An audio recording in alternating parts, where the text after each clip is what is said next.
नमस्कार. जानूपरी या आपल्या यूट्यूब चॅनलमध्ये आपल्या सर्वांचे सहर्ष स्वागत आहे. आज 6 फेब्रुवारी औदुंबर पंचमी आणि आमच्या सौंचा वाढदिवस.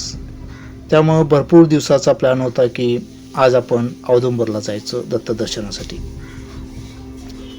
प्लॅनिंग ठरलं आणि आम्ही निघालो. परी सर्व आम्ही मजेत होतो. कोल्हापूरमध्ये जाण्यासाठी आम्ही प्रवास सुरू केला.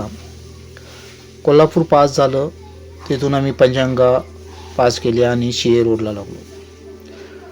पुढे गेल्यानंतर जातानाच परीला मस्तपैकी टोप संभापूरचं गणेशाचं दर्शन झालं. मग काय परी लागली पहिल्यांदा गणेशाकडे जायला. चला मग निघालो आम्ही चिन्मय गणेशाचं दर्शन घेण्यासाठी. गाडी पार्क केली आणि आम्ही फॅमिली गणेशाचं दर्शन घेण्यासाठी चाललो होतो. परीचा उत्साह दानगा, त्यामुळे ती सगळ्यांच्या पुढेच होती.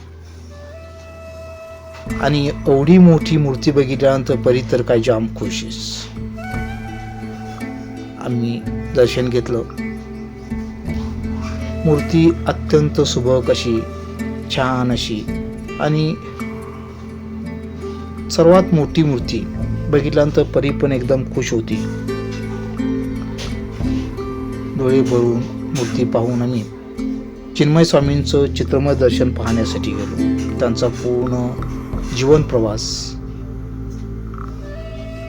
भिंतीवर भित्तिपत्रका चित्ररूपात मांडण्यात आला होता आणि मध्यभागी स्वामींची मूर्ती होती. तिथून आम्ही गेलो शिवदर्शनासाठी.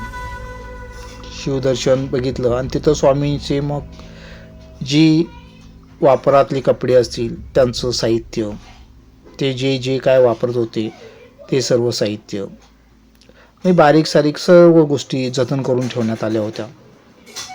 त्या पाहिलं. त्यांचं प्रवासात स्वामी जे प्रवासात साहित्य वापरायचे ते पण साहित्य असं ठेवलेलं होतं. ते सगळं साहित्य जतन करून ठेवणं. एक छान शांत वातावरणात आम्ही दर्शन घेऊन पूर्ण स्वामींचं चरित्र बघून तिथून आम्ही परत बाहेर चिन्मय गणेशाचा समोरचा परिसर एकदम शांत परिसर, तुम्ही अवश्य एकदा भेट द्या.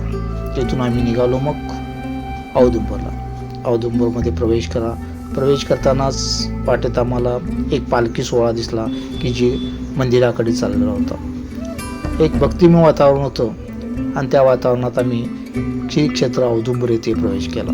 जाताना आजूबाजूला दुकानं होती. मग तिथे एक ओटी म्हणजे नारळ, अगरबत्ती, कापूर हे सगळं घेतलं आणि मग आम्ही निघाल्यानंतर समोर नदीचं पात्र दिसत होतं आणि पहिल्यांदाच एक टीका लावण्यासाठी मुलगा, त्यांना टीका लावल्यानंतर आम्हाला सांगितलं की समोर मगर आहे बघा. जातानाच लक्षात आलं की पाटी दिसली मगरीपासून सावधान. आणि त्यावेळी लक्षात आलं, बघितलं तर त्या नदीच्या काठावर एक मगर शांत झोपली होती. म्हणलं त्यावेळी लक्षात आलं, अरे इथं लोक कशी राहत असतील. आणि मग आम्ही दर्शन घेत चाललो. पहिल्यांदा दत्तपादुकांचं, त्यानंतर श्री भगवान विष्णू, त्यानंतर नरसिंह सरस्वती स्वामी आणि त्यानंतर श्री गणेशाचं आणि मग हनुमान,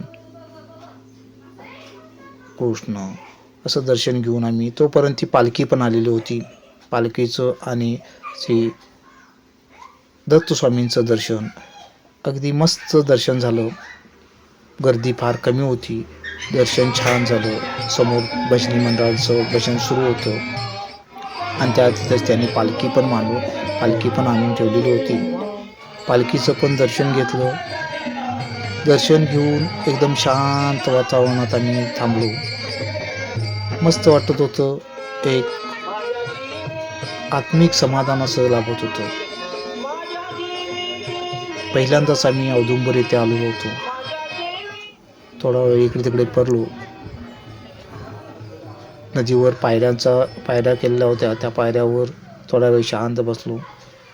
भगवा ध्वज फडकत होता आणि आम्ही तिथून मग परतीच्या प्रवासाला आलो. परतीच्या प्रवासात पण काही घोडागाडी वगैरे असेच यात्रेला कुठूनतरी आलेले दिसले. भूक तर लागली होती. मग पेठवडगावमध्ये येऊन काहीतरी खायचं म्हणून खाल्लं. व्हिडिओ आवडला असेल तर नक्कीच लाईक करा, सबस्क्राईब करा, ला विसरू नका. थँक्यू.